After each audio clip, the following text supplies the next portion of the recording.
people are awfully forgiving, or they just don't understand, what's been done to them. We are at an epochal shift. We're at a point where the West could tip into complacent and quite well-off redundancy, or we could play a decisive role in the future. What the banks did was reprehensible. That was why there was the outrage at the greed of the bankers when we gave them money that was supposed to help them lend to others, but they decided to use that money to pay themselves bonuses. For what? For record losses? We are governed by corporations today, often by corporations that don't have very much interest in the United States of America. I don't know what happened, man. What happened to the United States? It went so far in the ditch. At what moment did it all go bad? Was it disco? Was it Donna Summer? Is that what killed America?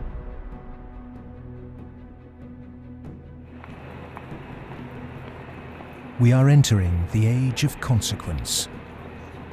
A rapacious financial system, escalating organized violence, abject poverty for billions, and the looming environmental fallout are all converging at a time when governments, religion, and mainstream economists have stalled.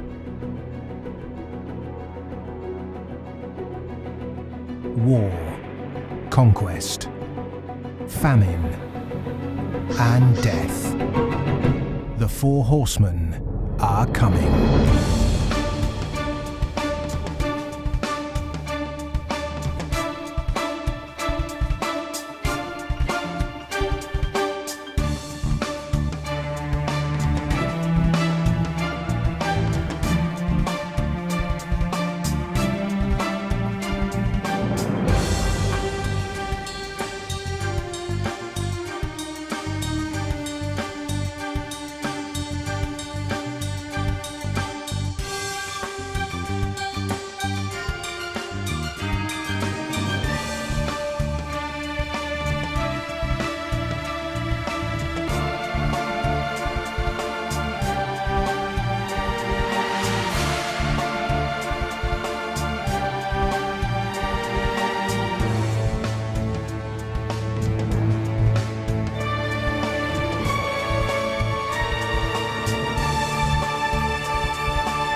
This is not a film that sees conspiracies.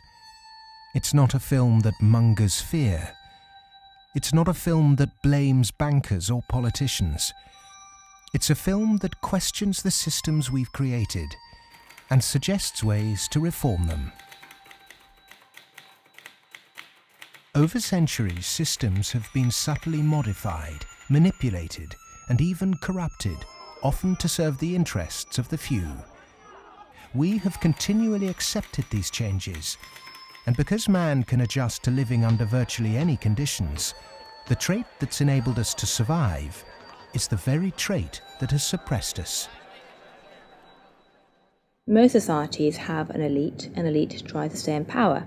And the ways they stay in power is not merely by controlling the means of production, to be Marxist, i.e. controlling the money, but by controlling the cognitive map, the way we think.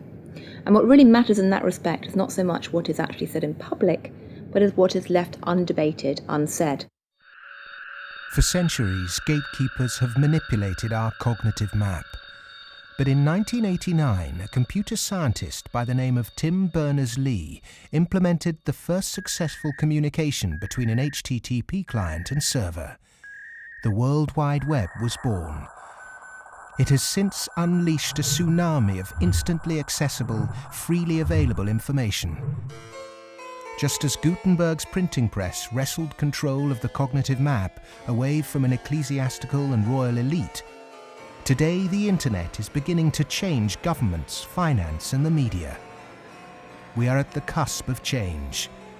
But to enact it, we must first understand the things that have been left unsaid for so long. To do that, we need context from people who speak the truth in the face of collective delusion.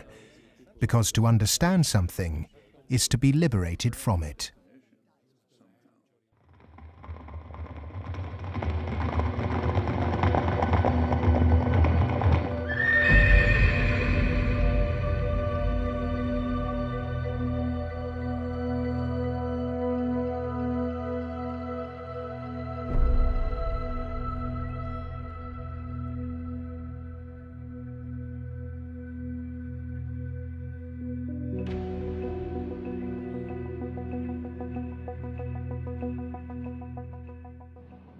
The end of World War II, we had 50% of the world's gross domestic product. We were making 54,000 airplanes a year, 7,000 ships, et cetera, and we were the new Rome. And we recognized it and devised a power management scheme in the 1947 National Security Act to, we thought, manage it. And it worked fairly well during the Cold War. But we haven't done anything since, and I think that's another sign of our inability to grasp the new world, if you will.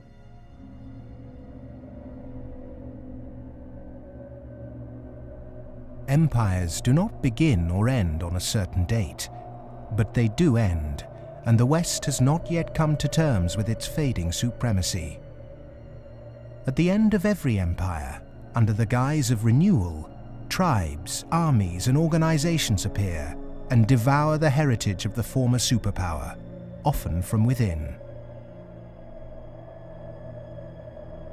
In his essay, The Fate of Empires, the soldier, diplomat, and traveller Lieutenant General Sir John Glubb analysed the life cycle of empires. He found remarkable similarities between them all. An empire lasts about 250 years, or 10 generations, from the early pioneers to the final conspicuous consumers who become a burden on the state. 6 ages defined the lifespan of an empire. The age of pioneers, the age of conquests, the age of commerce, the age of affluence, the age of intellect, ending with bread and circuses in the age of decadence. There are common features to every age of decadence. An undisciplined, overextended military, the conspicuous display of wealth, a massive disparity between rich and poor, a desire to live off a bloated state, and an obsession with sex.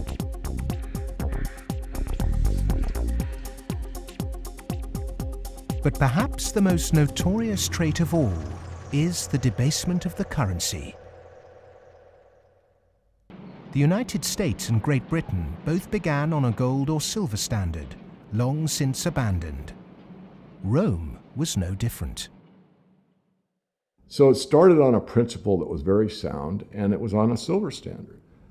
But as it corrupted further and further and further, the Roman denarius got to the point where it was basically a copper coin, and they learned how to plate, and it was washed in silver, and in circulation the plating came off.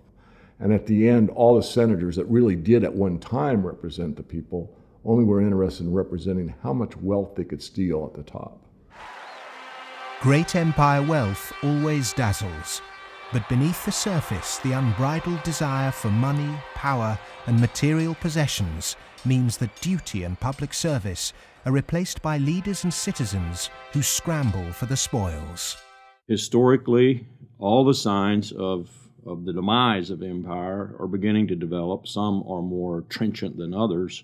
This current financial and economic crisis, that sort of thing always accompanies the demise of empire. The people of Rome were constantly being distracted by the gladiatorial events, and the politicians knew that they did this. Whenever there was unrest among the people, they had a huge event going on, and they created a new event with lots and lots of gladiators, and every day we're doing that. That is a common trait of declining empires. And so today in the United States, for example, you find a tremendous emphasis on all kinds of television programs that distract people from what's really going on. Sports is a big part of that, as it was in the gladiator times.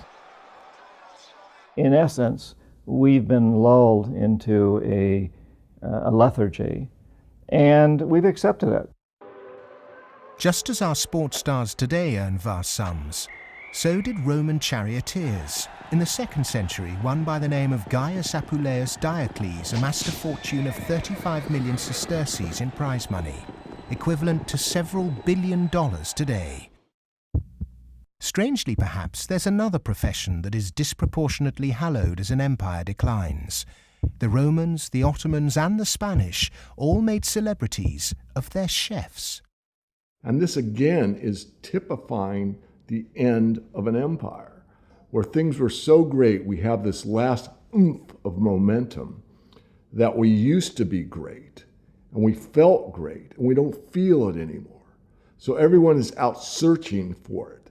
Well, maybe it's in the best food, or the best clothes, or the best music, or the best movies, or a reality TV show, or another magazine. But you can never get enough of what you don't need. What you need is a strong moral conviction that is pervasive throughout the society, and integrity reigns. There's a vast apathy. There's a vast amoralism, even a political nature to it. That is to say, there are vast numbers of people who don't give a damn. And so there's this natural, I suppose, entropy. Any living organism, which an empire is, of course, over time dies. Question is, how does it die? Does it die in a violent cascade of events, or does it die over a long period of time? The baby boomer generation were born into this age of decadence. Perhaps unwittingly, they've broken the unspoken intergenerational contract. Through unfettered consumerism, spiraling house prices, and a desire for eternal youth, the baby boomers have squandered future generations' inheritance. My generation, the generation right after my generation, I think we forgot that little phrase in the preamble to our Constitution, which says, and our posterity. All of a sudden it became us, period. The baby boom generation, which I'm a part of, has gone and done the biggest misallocation of capital in the history of mankind. We have had cheap oil, or cheap energy is a better way to phrase it.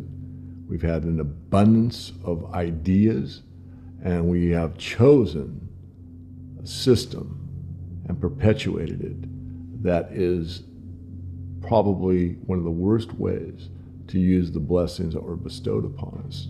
And we are going to pay a price for that. Human beings are inconsistent and paradoxical.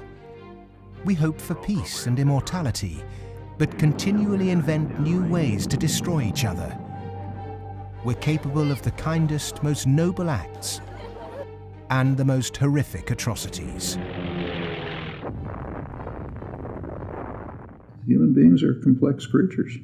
I mean, for example, we're capable right now, at this minute, of acting in such a way as to make it likely, if not certain, that our grandchildren are going to face terrible disasters.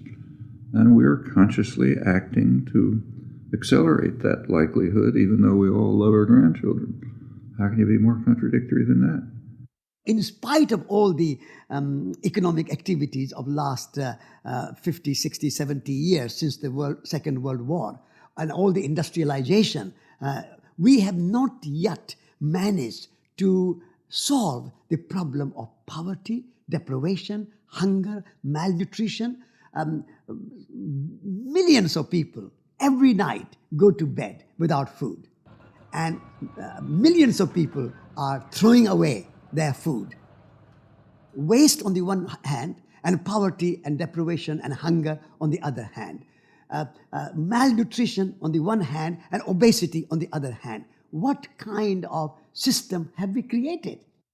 Why, with such brilliant knowledge on the planet, are we still struggling to distribute wealth fairly? How has the human race developed a flawed system of government and economics that serves the few at the expense of the many? And with such poverty in an age of plenty, why have we not had the will to change such a vicious social structure? Greed is the fundamental kind of ingredients for the immoral economy. The problem is not that there's not enough in the world. People say that there's a poverty, we have to create more wealth. There's enough in the world for everybody's need, as Mahatma Gandhi said, but not for anybody's greed. But is it just greed, or does it go deeper than that? Is the problem systemic?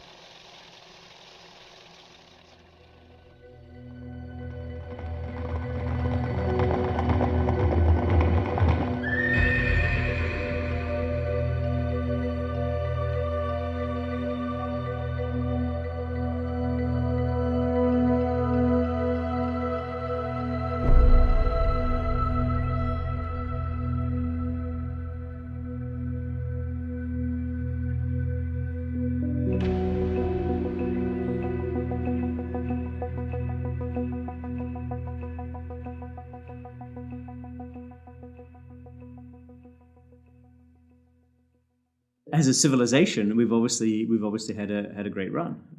We've done very well. We had the Industrial Revolution. We survived that. We built a lot of modern military technology. We've survived that so far. We built a banking system, and we're still struggling with that part of it. But we've had a good run. It's kind of like when I was working on Wall Street for 7 years. I had the experience some people would have. Let's say working at a meat processing plant, they become vegetarian. You work on Wall Street and you see how these banks like Goldman, J.P. Morgan, these other banks make money. When you see money, it kind of makes you sick.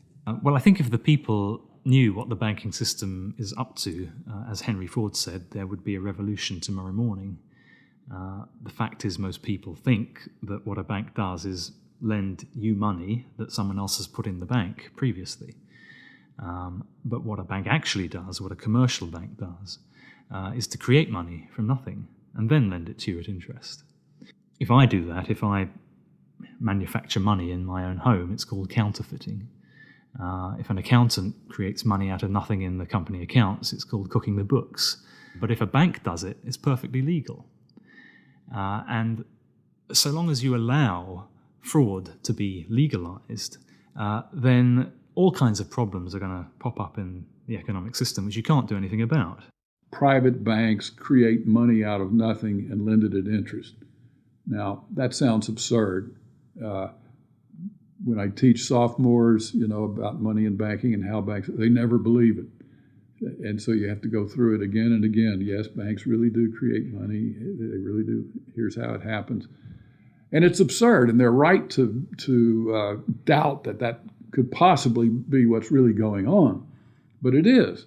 Now, if the banking lobby is very strong, they're going to say, well, we don't want to change the system. We're making so much money out of it. What we have to do is, A, try and convince the people that it's their fault, that their wage claims are too high, and that's why we're having lots of inflation, or people are speculating on housing, and that's why house prices are going up.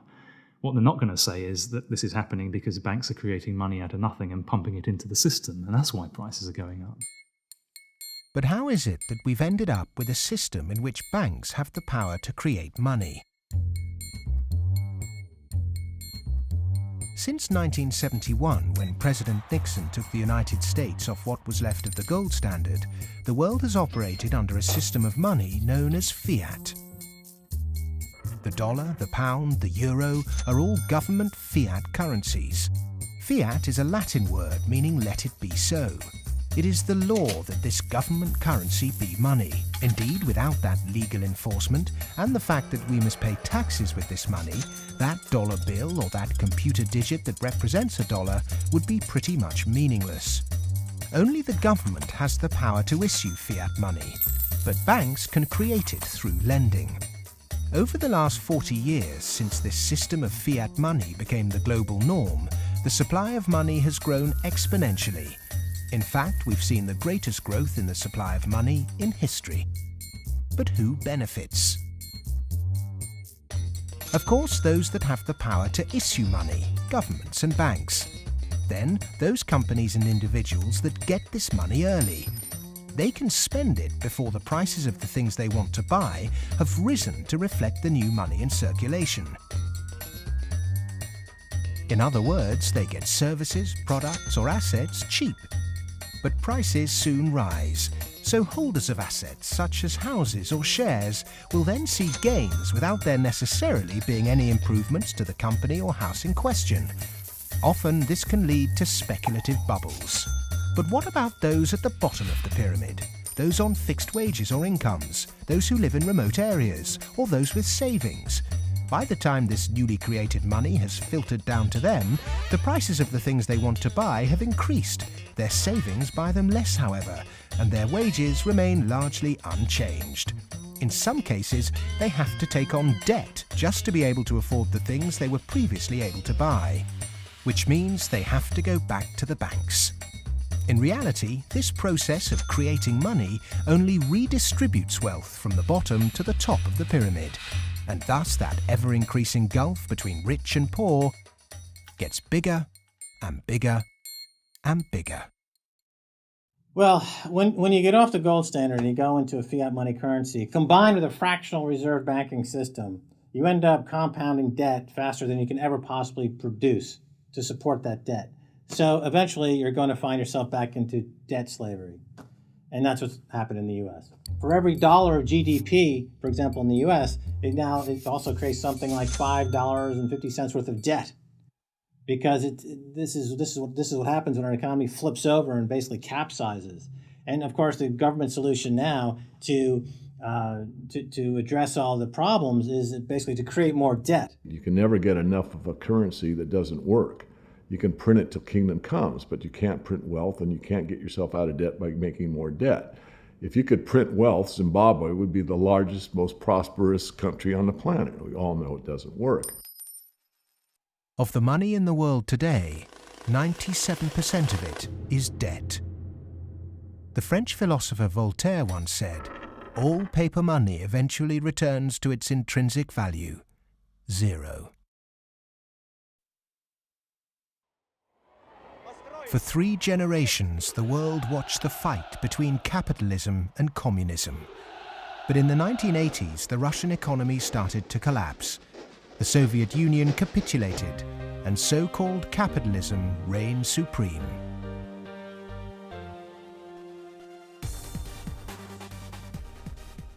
Before 1989, we had a battle between communism and the market.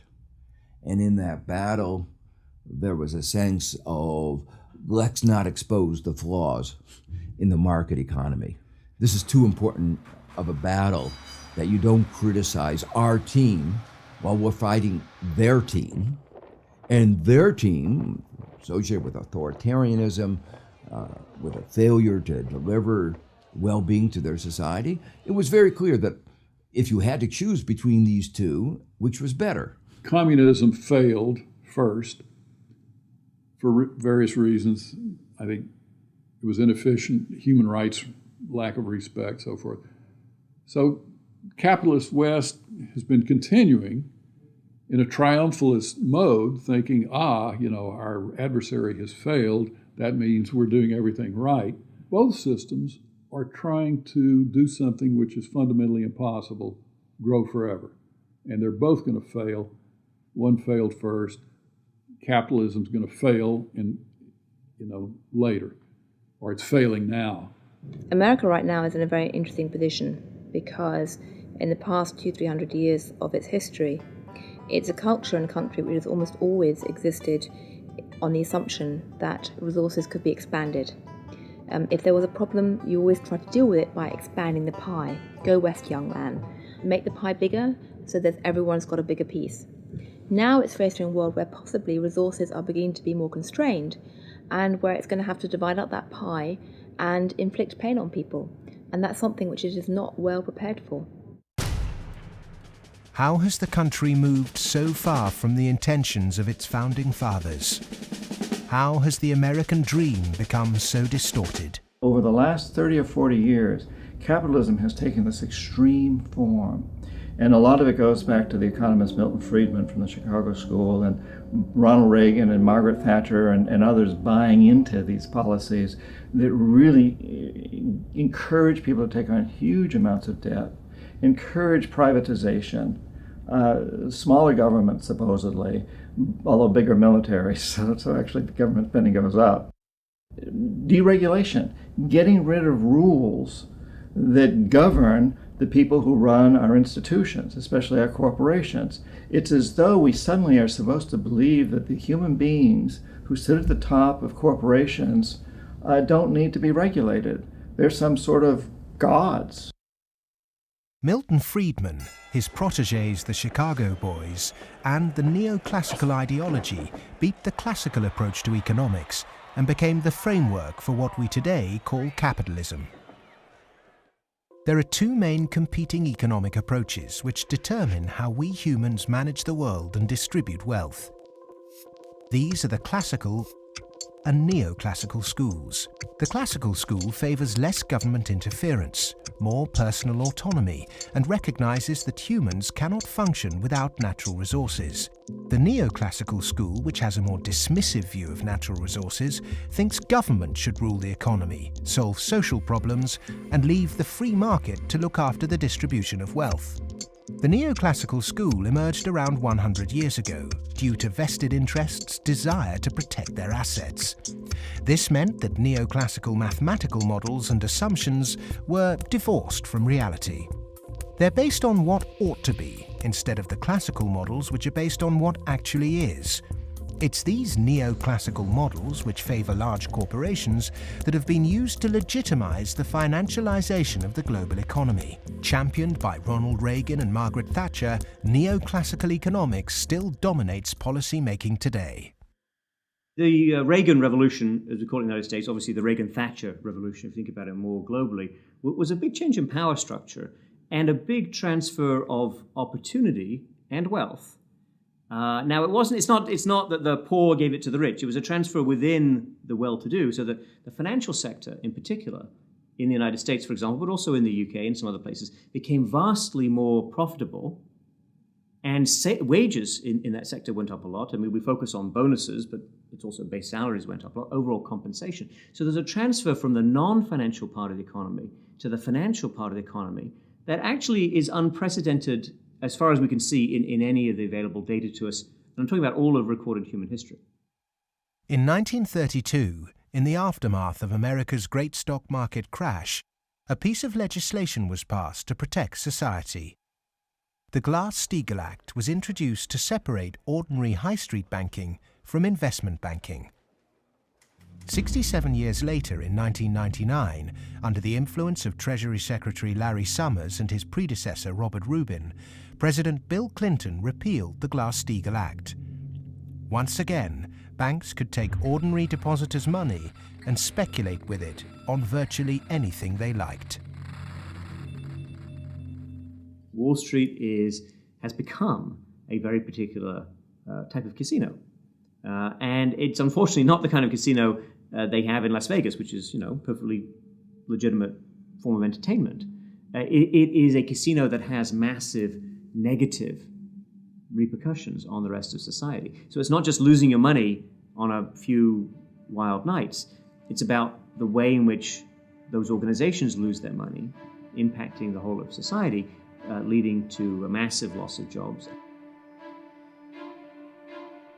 This unfettered gambling pushed the entire global financial system to near collapse. With balances and debt obligations larger than the GDP of entire countries, the banks had become too big to fail. The West was unprepared, and bankers met their reeling and disorientated governments. You have to bail us out. We need money. If you don't give us the money, the whole thing goes down. And what are you going to do with millions and tens of millions of people who have lost everything in their bank account? You will have a revolution on your hands. So fork over the money. Borrow the money, create it out of nothing, and give it back to us, and so that we can face our problems and not go under, or otherwise. And this is what Mr. Hank Paulson did in the U.S. Congress. He went there one day and he told them, well, look, we need $700 billion, and we need it now, or else. Is this system we call capitalism really capitalism? In a capitalist system, government is supposed to be small. But today the state is more bloated and invasive than it's ever been. Individuals and companies are supposed to operate in a free market. Good enterprise is rewarded with profit and flawed enterprise with failure. But during the 2008 banking crisis, the people saw the Western economic system divided in a way they were told could never happen. Socialism for the rich, capitalism for the poor. And in America, for example, the banks that got in trouble got bailed out by the government. That's socialism. And people are arguing against socialism in America, and yet it's probably the most socialist country in the world right now. We have a system which isn't even a proper capitalist system. Rich people make mistakes that they don't get punished. Poor people make mistakes that they get punished. Yeah? Or even worse, that they don't make any mistake and they are forced to pay for the mistakes of the rich. When the taxpayer is footing the bill for the misplaced speculation of bankers, then suddenly, instead of the economy serving the human being is now in perpetual service to amoral financial organizations.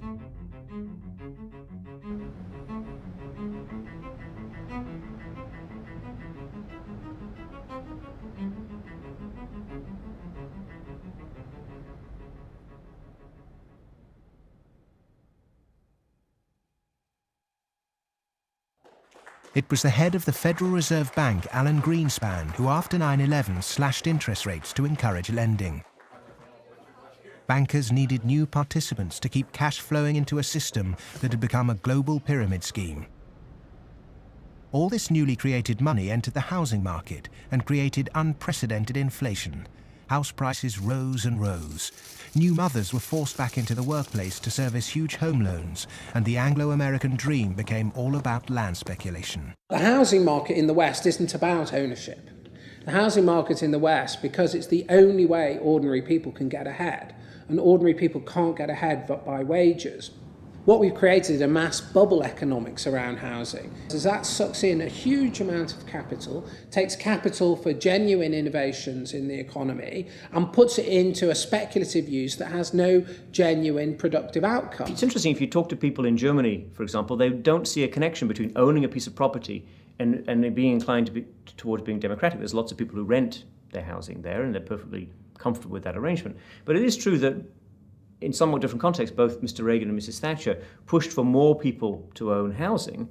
And actually, this is part of the problem, because if you push people to buy housing before they're ready, and if you push very dubious loans on them, and they don't understand what they get themselves into, you can have huge adverse repercussions, exactly what led to, in part, the subprime housing crisis in the United States. That's not anything to do with democracy, that's just a bad economic idea. The breakthrough that occurred around the year 2000 in the United States was when bankers found out that the poor are honest. And they realized that if you're poor, if you're not rich, you have a different set of values. And you think that a debt is a debt, and it's something that has to be paid. And that people will try to pay the debts that they're stuck with, even if the debts are not valid, even if the debts are much more than they expected, even if they really can't pay the debts. The lending and banking institutions, when they drew up contracts with interest rates, with flexible interest rates, I think they knew in the beginning that these problems were going to come back later on, where folks weren't going to be able to afford the mortgages as the interest rates increased. It put a lot of people in situations where they were taking food out of refrigerators, taking kids out of higher education. They're not able to afford college anymore. And it is making a really, really bad situation worse. The banks engaged in what was a criminal conspiracy to charge more to the blacks and Hispanics. The banks got together, backed the Bush administration to block the state prosecutions of racial lending in order to exploit and charge more to the minorities. These are loans which were made by one of the major lenders in the city and in this country, Wells Fargo, in which Wells Fargo targeted minority communities in the city, put borrowers into loans that they could not afford, put borrowers into loans that were of the subprime variety, therefore more expensive and less advantageous to the borrowers. Hiding predatory lending practices in the small print of complex financial products was only ever going to enrich one set of interests. Many of the communities in which African Americans live in the city were establishing momentum. There was development activity that was occurring. We were seeing signs of vitality in many of these communities, and the results of the Wells Fargo foreclosures and the subprime lending practices of that lender and others has significantly impaired that progress and brought it to a halt. They're not worrying about, they don't come in the heart of it. Like you in the heart of it, so you see. They don't really see the struggle if they don't come in the heart of it. They see the outside of it. That's like looking at the cover of a book and seeing the outside of a book, but if you don't go inside the book, then you'll never know what the book about. So they're not worrying about nobody else but themselves. And I think it's wrong, because if they come in the heart of it and they see it, they'll be willing to help. What happened in Baltimore is just one example of what is happening all around the world. One way to frame this injustice is by branding it a race issue. But when we look really closely, we can see that there is something at play here that transcends race: profit. Not an accident, for instance, that we had the deregulation in our financial industry that was such a disaster. The lobbyists of the finance industry amount to 5 per congressperson. In other words, they pay 5 people for every congressman to explain to them, persuade them, that they should pass legislation that is favorable to the financial industry. The poor people who are devastated don't have the money. They couldn't hire 5 per congressman. So the way our democracy works, it's an unlevel playing field. The financial sector has acquired enormous power, partly through political contributions, so buying favors, but mostly through ideological control, convincing people that finance is good, more finance is better, and unregulated finance without limit is best.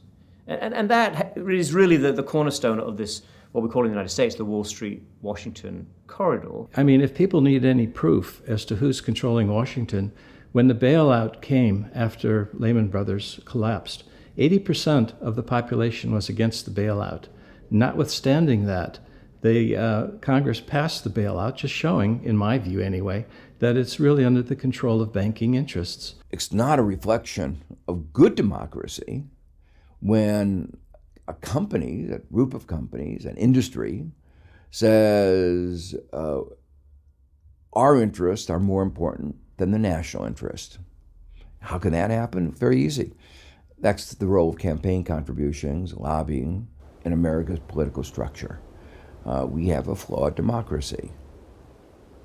This is an advanced oligarchy in the sense that its main mechanism of control, if you like, is through convincing people that you really need, for example, the 6 biggest banks in the United States in the particular form they exist today, with the very light level of regulation. And if you don't have them, if you try to change that, all kinds of awful things will happen. And this is not really blackmail. I mean, it sounds like blackmail, but they convince you it's not blackmail, it's just that's the way the world is. There's nothing you can do about it. Oh my goodness, you just have to cooperate with them. It's very clever. The Fed is essentially the lobbyist for the commercial banking system. When you say you want to turn regulation over to the Fed, you're saying the financial sector and Wall Street should be self-regulated. And Wall Street has veto power over whoever is going to be the head of the Federal Reserve. As long as you give veto power over the regulators to Wall Street, as long as you pick the bank regulators from the banking industry itself, you can forget any thought of calling it regulation. It's deregulation, and to call it regulation instead of deregulation is using Orwellian doublethink. Democracy is government by the people. Plutocracy is government by the rich. In a typical plutocratic state, economic inequality is high, social mobility low, and because of continuous exploitation of the masses, workers find it nearly impossible to climb out of poverty. The equal voting rights movement in the early 20th century abolished a system where rich people had more votes than poor people. But today, lobbying has put pay to that and reduced the American political system to a mere clearinghouse for the concerns of the rich.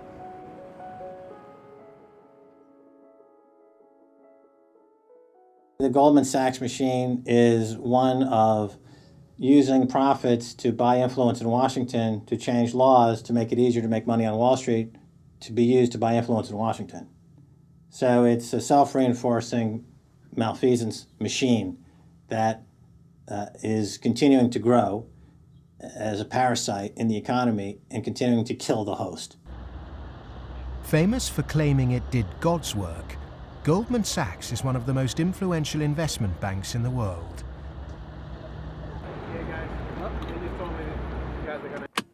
Its alumni often occupy positions of great influence in governments and central banks. In September 2008, barely a month before the stock market crash, Goldman, supposedly a pillar of the free market, changed its banking status from investment to commercial. This meant it was now eligible for state protection. Socialism for the rich, right there. Goldman Sachs are extremely efficient at what they do. Their task is to make money. They make bank robbers like Willie Sutton look like modest amateurs. They're huge bank robbers, but it's legal. The system is set up so that they can do it. In the recent years, they've been selling securities put together from mortgages that they knew were worthless. So they're selling these things to unwitting consumers, making a ton of money on it. Meanwhile, they're betting that they're going to fail because they know that what they're peddling is rotten. So they placed bets with it's called credit default swaps and other things with a huge insurance company, AIG, and that was insuring Goldman Sachs against the failure of the stuff they're peddling. During America's subprime collapse, Goldman traders Michael Swenson and Josh Birnbaum made a $4 billion profit by short-selling junk mortgages. Backed by Dan Sparks, internally Goldman Sachs called their position the Big Short and bet against their own clients. Senator Carl Levin called Goldman Sachs chief executive Lloyd Blankfein to a Senate subcommittee to testify under oath. Much has been said about the supposedly massive short Goldman Sachs had on the U.S. housing market. The fact is, we were not consistently or significantly net short the market in residential mortgage-related products in 2007 and 2008. We didn't have a massive short against the housing market, and we certainly did not bet against our clients. Riding the Big Short in 2007 made billions of dollars for Goldman. And so far, they've got away scot-free with this massive heist. So they're now back bigger than before, richer than before, biggest profits they've had in history, huge bonuses. They're doing great. A lot of what they're doing has, in fact, probably maybe all of it, has almost nothing to do with the benefit of the economy. Can there be any objection to genuinely talented people earning big money if they bring something new and tangible to the world? If they take great personal risks with their own money and actually bring greater prosperity for all? In a free market, if I have a brilliant idea that I can run an automobile on grass clippings, as an example, and I produce that car, my motivation might be to make money. But if the market says, my goodness, this is the greatest automobile ever invented by mankind, and I make $1 billion, I've not only served myself, but I have served everyone else that needs transportation. And that is the brilliance of a free market, is that paradox that you can serve yourself and simultaneously serve others. And that's what it's all about. But how many of the general public have achieved greater prosperity through a banker's bonus? It was against the holy backdrop of St. Paul's Cathedral in London that Goldman Sachs vice chairman and mouthpiece Lord Griffiths gave insight into how certain bankers really think. The devoted Christian defended extortionate bonuses. I'm not a person of despair, I'm a person of hope. And I think that we have to tolerate the inequality as a way to achieving greater prosperity and opportunity for all. The fundamental Christian view, and I would say of Islam as well, and certainly of Judaism, is that wealth is to be shared. money has to be shared. You can't take it with you. And from that develops a whole lot of stuff about justice and the economy and so on. And we've lost that, and instead we've got people accumulating more and more. And I just think it's disgusting that people have lost their homes, they lost their jobs, they can't pay their mortgages from bankers who made a big mistake and then paid enormous bonuses. I'm sorry, that is simply wrong. And I can't understand why we are not more vociferous about that. When rich people tell you that they specifically have to be rich through these egregious rip-off mechanisms, that's just self-serving propaganda and it should be disregarded. It is true that when you organize human society, some people get ahead and some people struggle. That's a natural mechanism. But saying, oh, we've got to have inequality, therefore Goldman Sachs must be organized along the following lines, that's a complete non sequitur. At what juncture, at what point does morality enter into the economic calculus? In a way, many people think that Adam Smith gave us a free pass, a way not to think about morality. Because what Adam Smith said was that individuals in the pursuit of their self-interest are led as if by an invisible hand to the general well-being of society. Now let me make it clear, Adam Smith didn't really say that. That is to say, Adam Smith was very much aware that businesses, when they got together, conspired against the public interest, raised prices. He was aware of monopoly. He was aware of the importance of education that the private sector couldn't provide. So he himself was aware of all the limitations, but his latter-day descendants have forgotten all those caveats. Adam Smith was the godfather of classical economics, but since its publication, his work has been used as a political football, financiers twisting his words to suit them. Lord Griffiths advocates ruthless individualism to push this idea that if bankers get rich, then we get rich too, through a process known as trickle-down economics, or horse and sparrow theory. If you feed the horse enough oats, some will pass through to the road for the sparrows. The idea is that extreme wealth concentrated on a small minority will eventually trickle down to everyone else. But it doesn't work. Because by the time the money reaches the people at the bottom of our money pyramid, it's lost its purchasing power.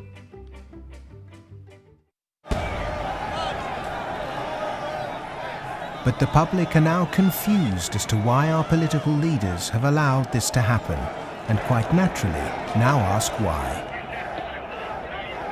Because our political processes are badly flawed. They're badly flawed because of the dependence on lobbyists, on campaign contributions.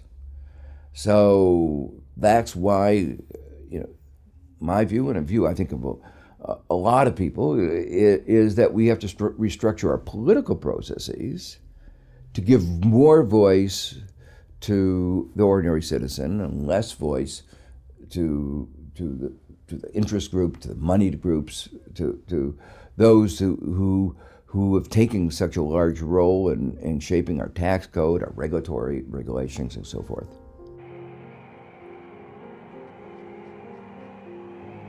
I stood on the front step of Colin Powell's house, and I look at him and say, what next, boss?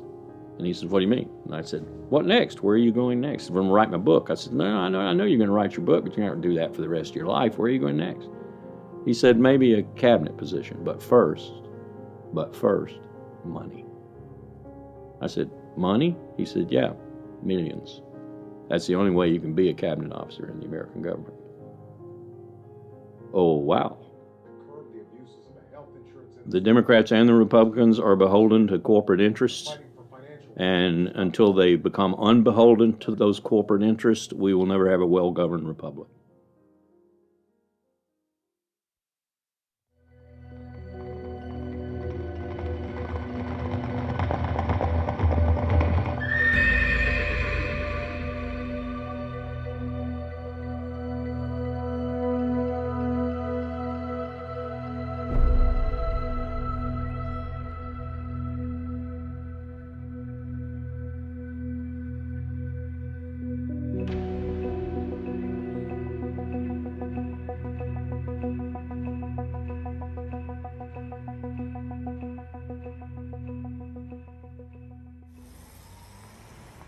The inherent iniquity in our system of money, banking and politics has not just had consequences domestically, but also on a massive scale globally.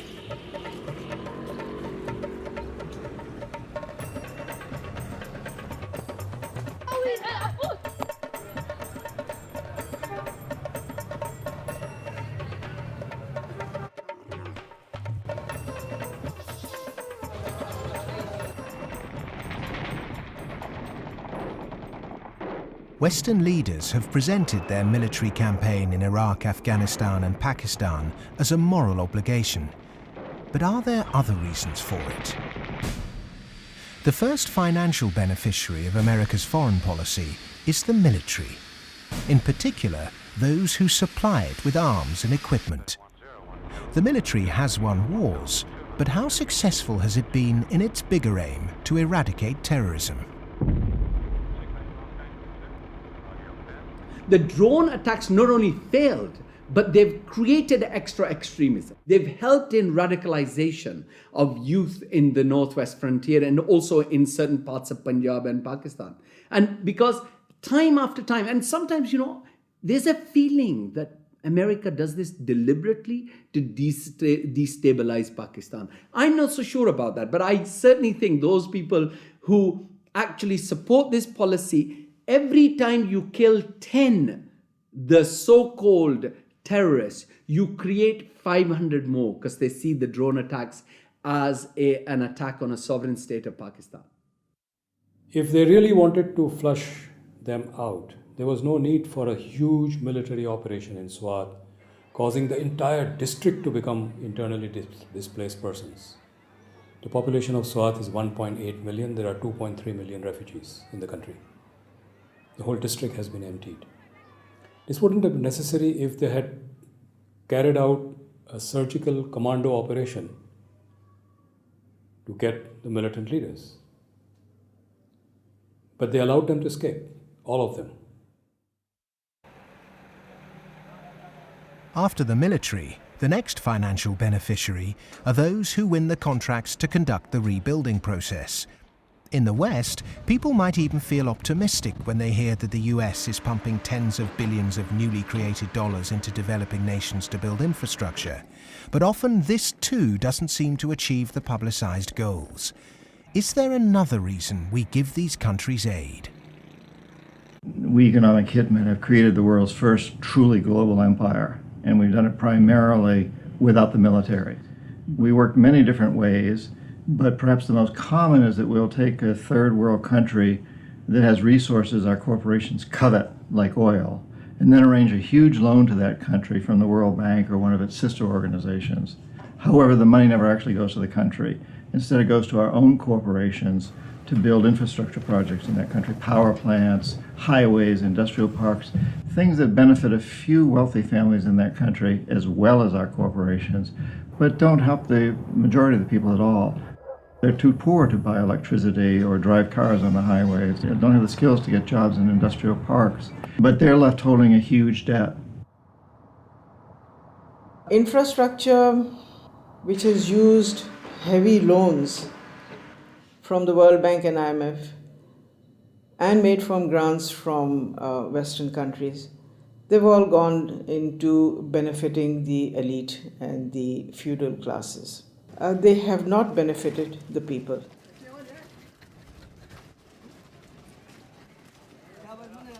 A lot of money goes to these consultants and companies from the West who charge huge amounts of money, and actually the real money on projects and on ordinary people is very limited.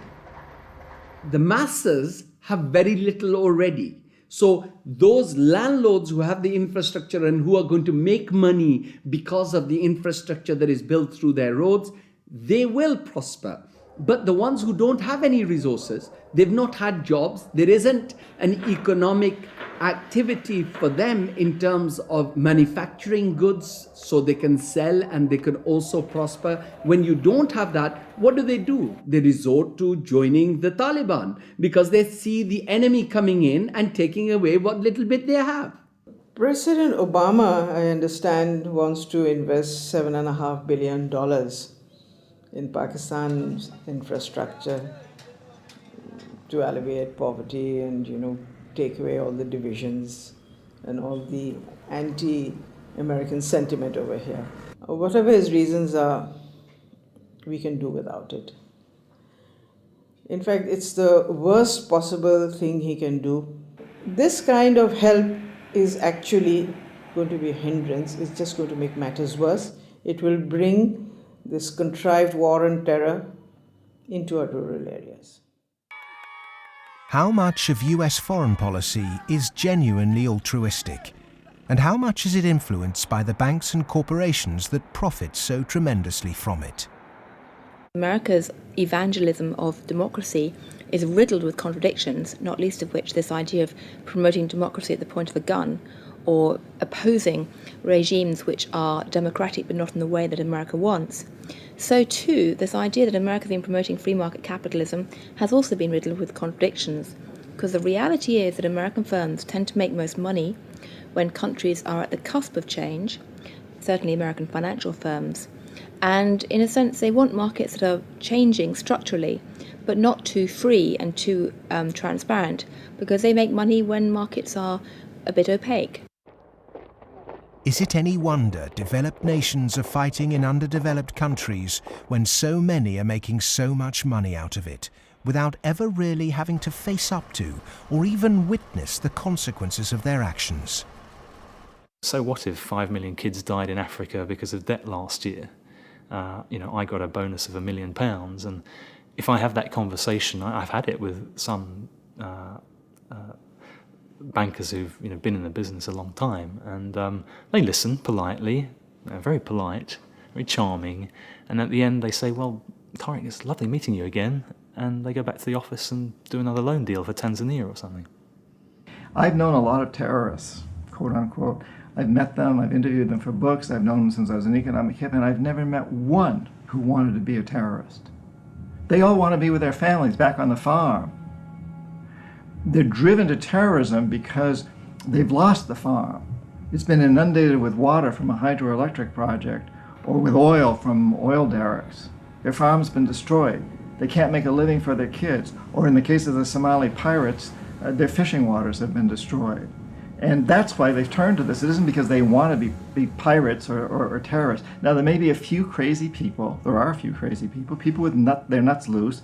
There'll always be serial killers. There'll always be crazy people. Maybe Osama bin Laden's one of them. But they do not get a following unless there's a terrible injustice going on. And people are starving and they're deprived. And then they will follow these crazy people because they seem to offer an alternative.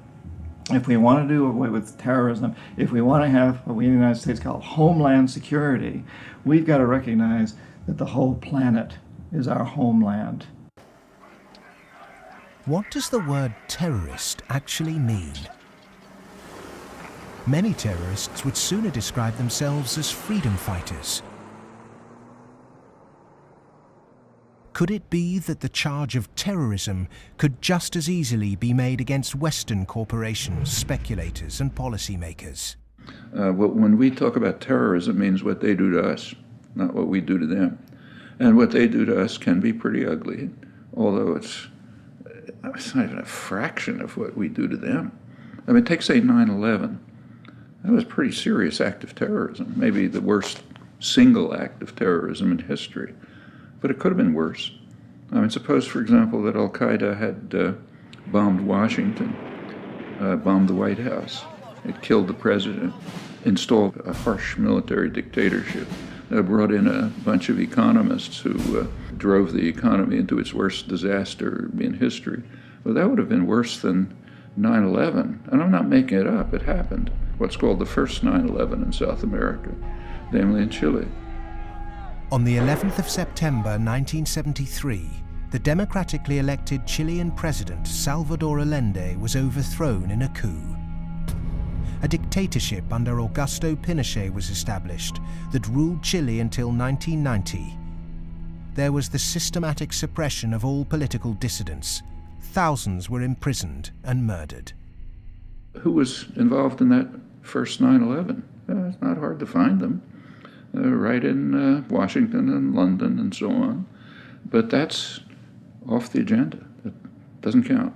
There's a principle of ideology that we must never look at our own crimes. We should, on the other hand, exult in the crimes of others and in our own nobility in opposing them. The root causes of so-called terrorism will not be solved by increasing economic inequality. If governments really are serious about combating terrorism, then they must start with real structural reform back home. As long as banking empires chase infrastructure and debt deals in pursuit of profit, the West will continue to export injustice through finance. Millions more will be displaced, terrorism will thrive, and neo-colonialism will continue to end more and more lives around the world.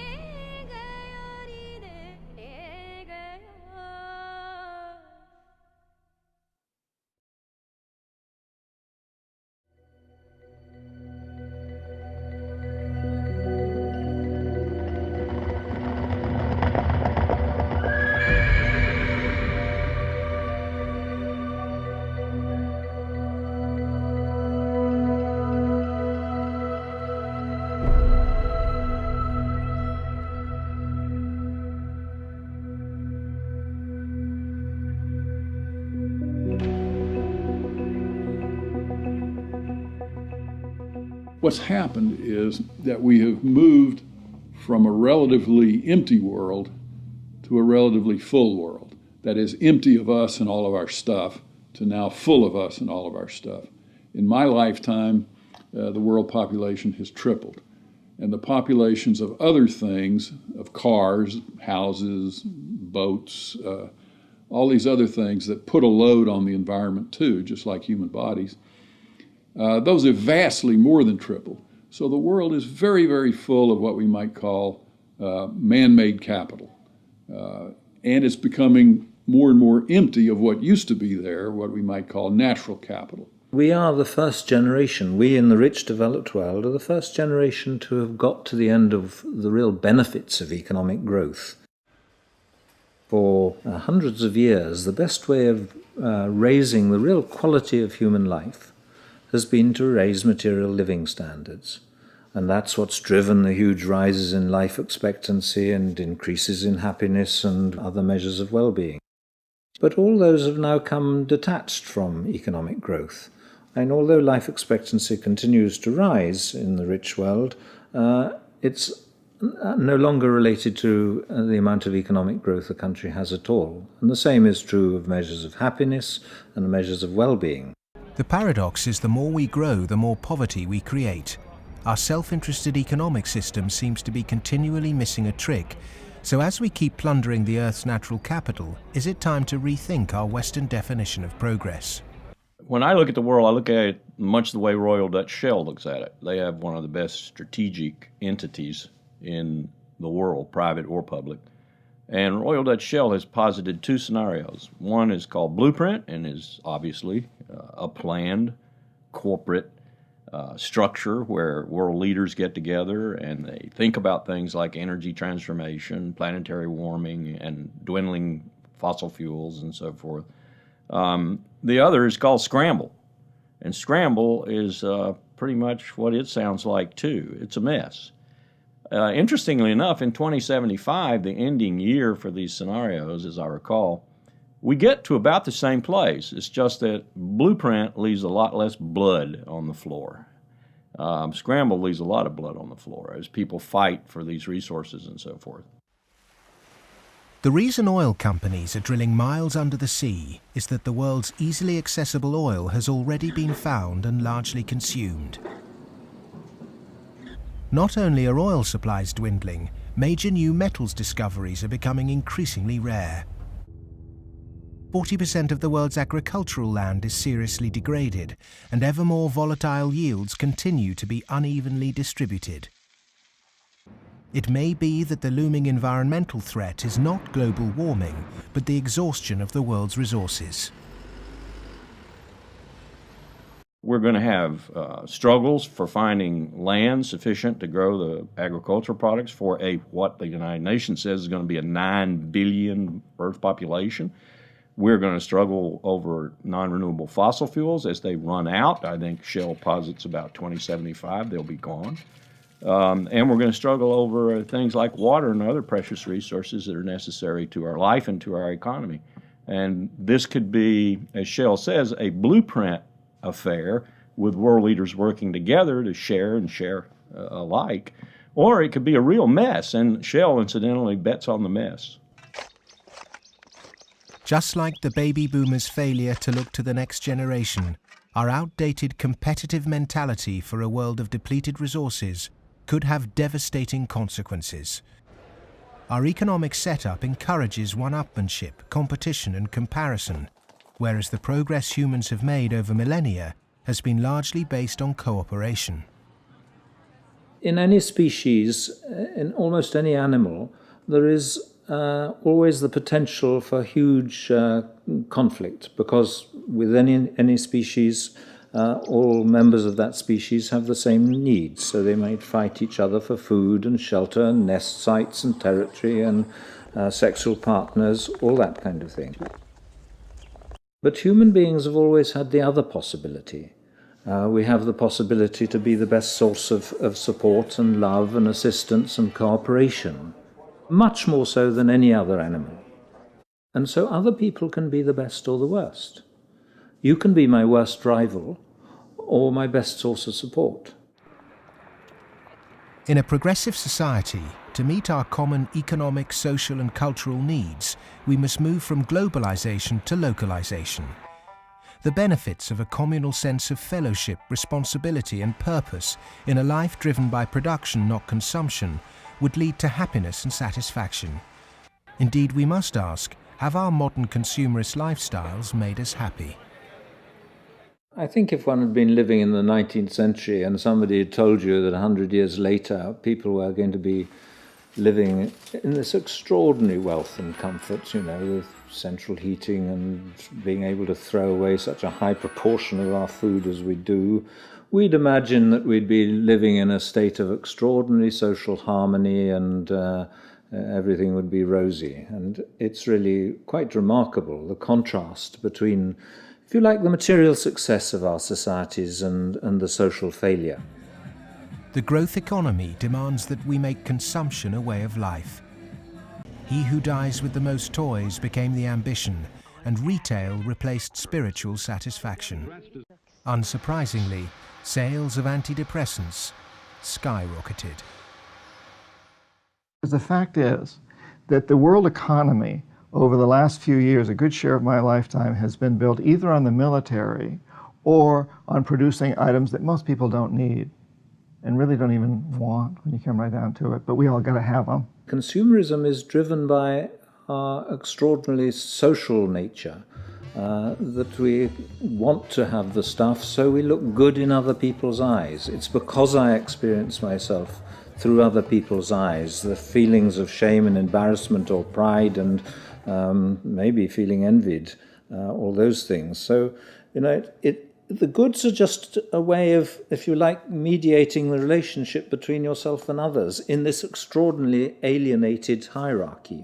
What's really suffered is human relationships, family life, the things that really matter to us. And in the end, the only thing that makes human beings happy isn't money. It's very clear that past a certain level, you only get marginal gains from wealth. What really makes us happy is other people. It's our relationship with other people that's really been damaged by the last 30 years. We trust them less, we have less interaction with them, we bond less than ever before, we marry less and marriages are under more threat than ever before. And all the associations that represent sort of permanent, unconditioned human affection are being eroded or damaged. And that's the real legacy of the last 30 years. And in some sense, we've got to recover and rehumanize our lives. Otherwise, not only will they be nasty, brutish and short, but they'll be lonely. The West is coming to the realization that its human project is failing.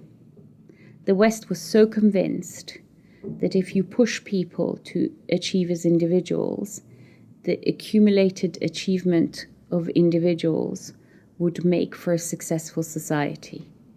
And what the West is now beginning to realize is that the individual achievement without incorporating the vulnerable community is a myth. The idea was make your own life, be individually aspiring, and then you'll be individually achieving, and then you'll be individually prosperous, and then you'll be individually happy. You end up doing that in a glass jar. And the glass jar has a limited height, and it's encapsulating, and in the end, you die of lack of oxygen. Human beings are alive because they seek attachment and because they're propelled by affection. So the isolated, achieving individual in the end implodes. In order to find a purpose in life, it has to be outside yourself. It matters not how you construct it outside yourself, as long as it's a positive value added to society pursued. But it has to be outside yourself. It can't be yourself. If you're pursuing yourself, you're pursuing the abyss, as Nietzsche said. You are going to wind up in the abyss.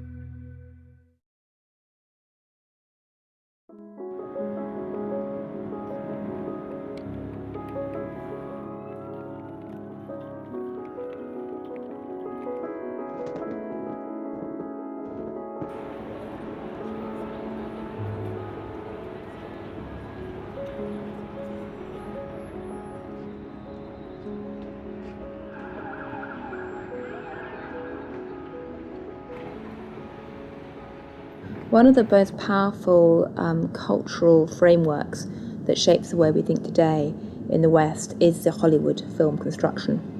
And it follows a particular cultural pattern in that there is a beginning, there is a middle and an end, there is drama, tension, there's resolution, there's usually a goodie and a baddie, and there's usually a story told through the medium of human beings.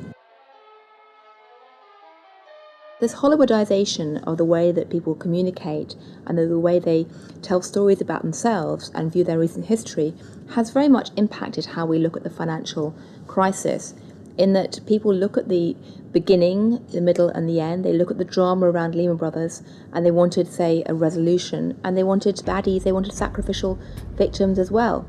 So people have focused on a few individuals. And the idea that somehow it wasn't just one or two individuals who were at the root of the problem, it was a systemic problem, that actually almost everyone who participated was in some way guilty, either of outright negligence or simply failing to ask the right questions or simply failing to ask why money was so cheap for so many years. The idea that it was a systemic flaw is something which is very hard for people to grasp and even harder to depict as a good story. Perhaps there is this feeling of helplessness because we don't understand what the real problem actually is.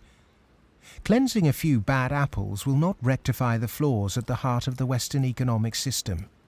A system that should be protecting people is in fact the very thing that's enabling our four horsemen to ride with such vengeance. The modern-day four horsemen: a rapacious financial system, escalating organized violence, abject poverty for billions, and the exhaustion of the Earth's resources, are riding roughshod over those who can least afford it. They gallop unchallenged because the cognitive map that's been put in place by our schools, universities, and our media does not encourage us to question accepted norms. Instead, there is apathy. In a sense, I think we're rather depressed societies. We've got used to the idea that there's nothing that can be done. There is no alternative, that, we're never going to deal with these environmental problems and we live in a dog-eat-dog society and that's it.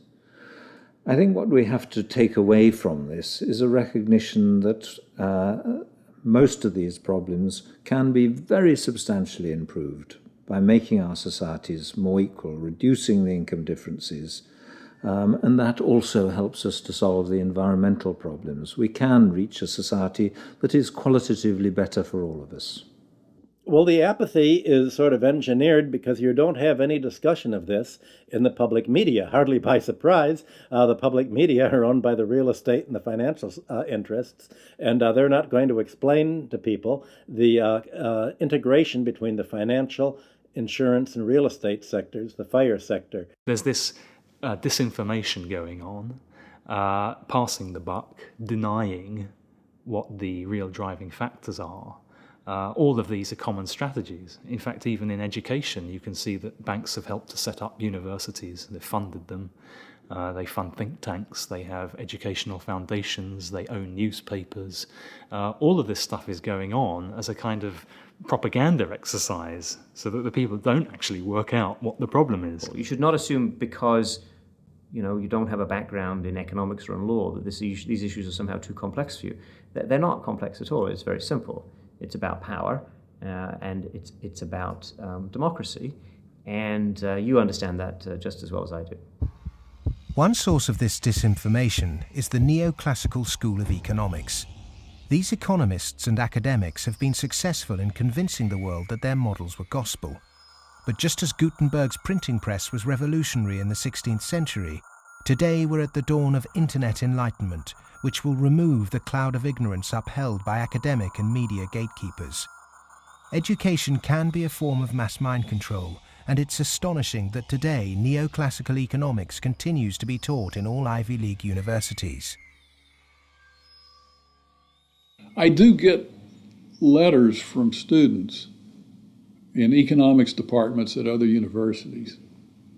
They're into some graduate program or something, and they say, oh, John, I just read such and such that you wrote, and this is the kind of thing that interests me. I'm stuck in this program here in which, I can't even talk about any of that. What's your advice? What should I do? What they're teaching you is what you're going to have to oppose, a lot of it. I mean, some of it's useful. But so some of it's useful, go ahead and learn it. And the other reason for learning the rest of it is know your enemy. An individual might not be able to change the system, but they can change themselves.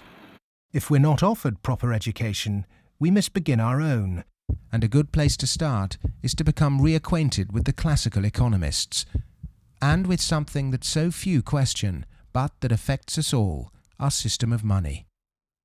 If the monetary system of the world is not reformed, then we are headed towards the end of industrial civilization. I won't say that we're going to the end of humanity, but it's just going to be an absolute collapse of our world as we have known it, because it cannot function on fiat money. And none of those who are responsible for this want to admit it, but that is the fact.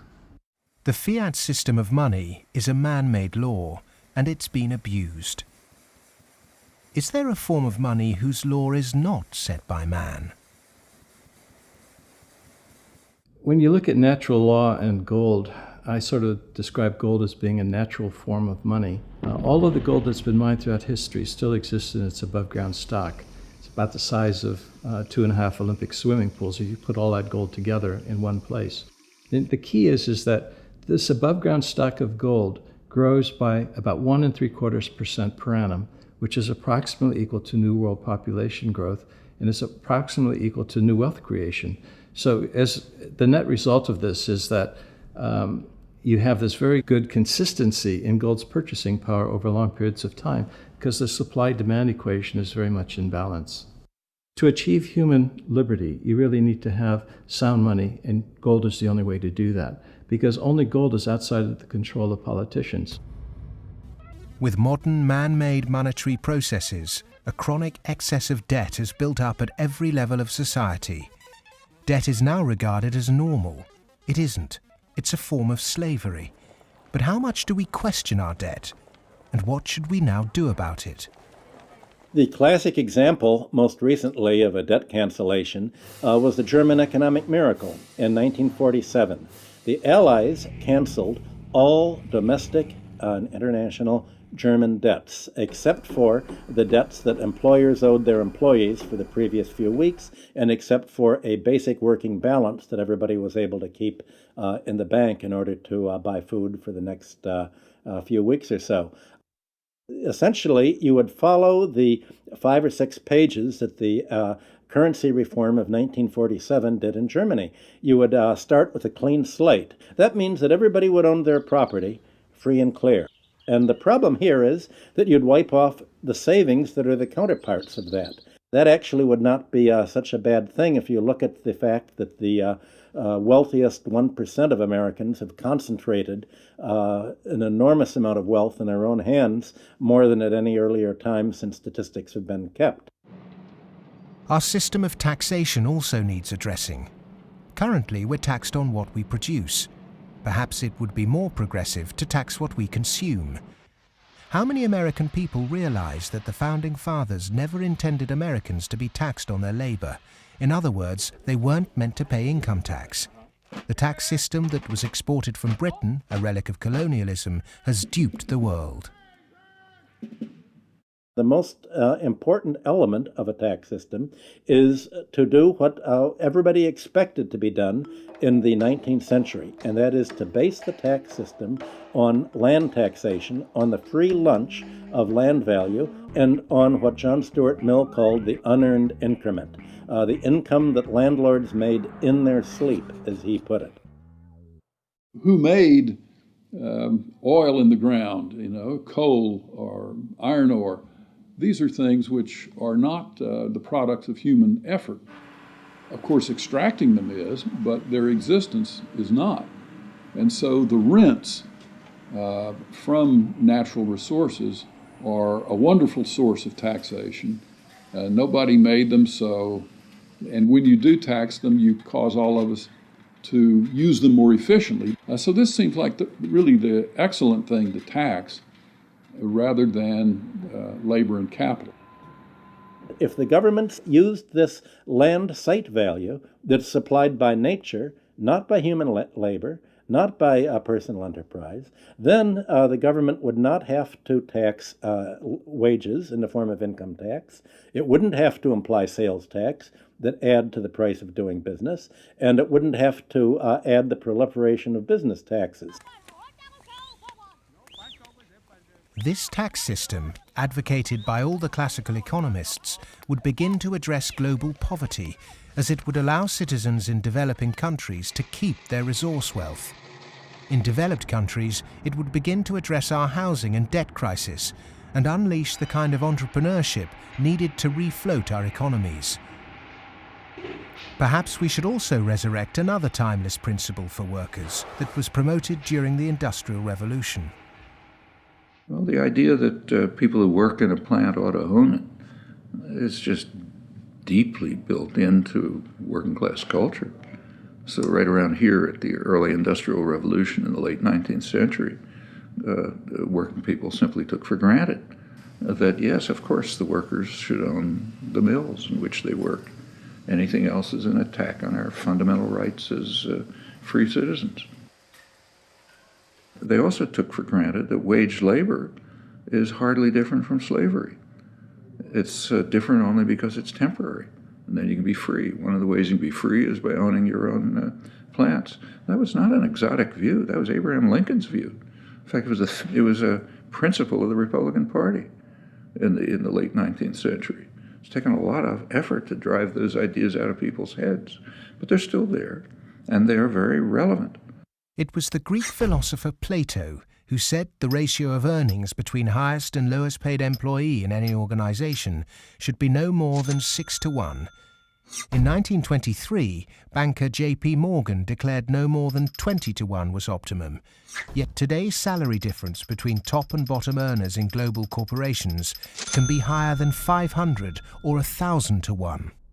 When you're up in the range of 500-1 inequality, the rich and the poor become almost different species, no longer members of the same community. commonality of interest is lost.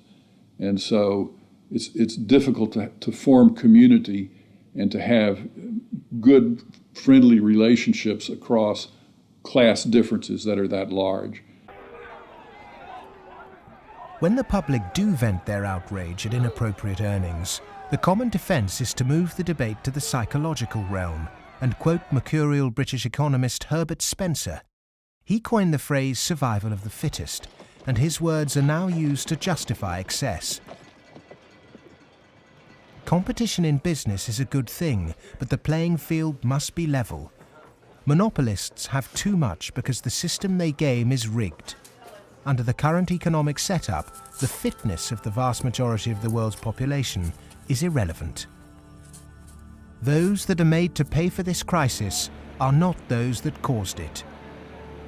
But those who caused it, for survival, will no doubt try to marginalize this film as socialist or even Marxist. I'm a capitalist. I'm a business person. I believe in the basic principles. That's why I'm completely appalled by seeing these principles destroyed by monarchs, monopolists, who have totally destroyed the system from within on Wall Street. And this is completely unacceptable. I'm a capitalist. I think capitalism can do it. It's not a question of getting rid of capitalism. It's a question of getting rid of this terrible form of capitalism. Capitalism, more broadly understood as market economy, not only has a future, I can't see the future of the world without it. But the question is, what kind of capitalism? What kind of market economy? A system of reformed capitalism built on independent money, a tax system based on consumption, not income, and employee-owned businesses would begin to build an economy that's not dependent on constant growth to service its debt. We've endured the so-called free market for centuries, but far from being free, it's led us to destroy nature and each other in a vain attempt to progress. It's absolutely ludicrous to suggest that somehow there is a scientifically defined boundary of the market that we should never change. And of course, that's what the free market economy wants you to believe. Because once they convince you of that and claim that, on top of that, claim that they have the truth because they are PhDs in economics, then they can tell you whatever they want, and then you'll have to accept it. But that's where we have to take these guys on. Politics is about drawing the boundary of the market. When you think about it, a lot of things have been taken out of the market over the last 2-3 centuries. 2-3 centuries ago, you could buy and sell human beings, child labor, a lot of things that you wouldn't imagine you could buy and sell today. So, over time, we have redrawn this boundary, and there is nothing wrong with redrawing the boundary again. Things that were considered absolutely reasonable in the 1850s, like selling any chemical on a street corner and telling you that it's a pharmaceutical drug that will be good for you, things like that were absolutely commonplace then, are now serious criminal offences. Well, the same thing will be true of active money management in 100 years. The breakdown we saw in the Great Depression and witnessed again at the beginning of the 21st century occurred because in the name of growth, much was taken out of the system by those who contribute very little. Multinational corporates and banks will always want to grow without having to compensate those people who actually do the work to produce the surplus. In the past, every time too much was taken by those who contributed little, people rose up to halt the violent practices enacted by a tangible enemy. Today, the question is, with such a formless enemy pervading every element of our economic and democratic process, can it be done again? Of course it can be done again. Look, it's a cycle. We're not debt peons, but maybe rats running around a little wheel in somebody's big cage somewhere. The finance rises. Finance becomes organized. You make a lot of money in banking. It's easy to go out and buy politicians. But the essence of democracy, the essence of American democracy, is this is a repeated confrontation, a repeated showdown. And in the 1830s, Andrew Jackson beat the second bank in the United States. In the early 1900s, Teddy Roosevelt beat J.P. Morgan and John D. Rockefeller. In the 1930s, Franklin Delano Roosevelt, FDR, beat everyone from Wall Street. And now we have to do it again. the one single thing that makes me optimistic rather than cynical, pessimistic, is my students. First, I do not see the desire to go to Wall Street amongst them. I see the opposite. Second, I see a disdain amongst them for people who are motivated. Not just they don't want money, I see a disdain amongst them for people who do just want money. The crises we face today are created by humans. And what is created by humans can be changed by humans. So we are all capable of transforming our world. Revolutions are philosophical. Getting organized and preventing the culprits camouflaging the real problem means it's possible to embark on a bloodless revolution against the violent organizations and barbaric leaders who've trashed the economy. Central banking, rigged capitalism, land speculation, income tax and neoclassical economics have corporatized democracy, stunted progress, perverted the course of human destiny and compromised the future of this planet. If these issues aren't addressed, then the next implosion will be on a scale unimagined. Whatever the propaganda, at the beginning of the 21st century, central banks' unregulated cheap money pumped up land values, which created an unsustainable asset bubble in a world that once again operates a rigged tax system that enriches entrenched privilege. Neoclassical economics have ruined life for the bottom billions, tempted everyone into intergenerational conflict, and created massive suffering that has no limits. Human beings go mad in crowds and come to their senses slowly and individually. History is littered with examples of people who threw themselves off the yoke of oppression to adopt radical change, only to end up with popular new rulers that maintained the status quo. To really understand something is to be liberated from it. Dedicating oneself to a great cause, taking responsibility, and gaining self-knowledge is the essence of being human. A predatory capitalist's truest enemy and humanity's greatest ally is the self-educated individual who has read, understood, delays their gratification, and walks around with their eyes wide open.